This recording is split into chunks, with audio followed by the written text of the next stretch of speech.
চলুন ছোট্ট একটা ব্যবসা করি। শীত তো চলে এলো, চলুন অল্প পুঁজির সেদ্ধ ডিমের ব্যবসা করি। নাম্বার 1, একটি সিদ্ধ ডিমের দাম 15 টাকা। নাম্বার 2, প্রতিদিন বিক্রি হয় 200 ডিম। নাম্বার 3, প্রতিদিন বিক্রি হয় 3000 টাকা। নাম্বার 4, 30 দিনে বিক্রি হয় 90,000 টাকা। নাম্বার 5, প্রতিদিন খরচ হয় 2050 টাকা। নাম্বার 6, 30 দিনে খরচ হয় 61,500 টাকা। নাম্বার 7, আপনার মাসিক লাভ 28,500 টাকা। চলুন ব্যবসা শুরু করে দিই।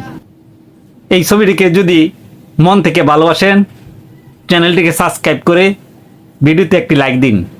সফলতা একদিন আপনারা আসবে ইনশাল্লাহ। আসসালামু আলাইকুম।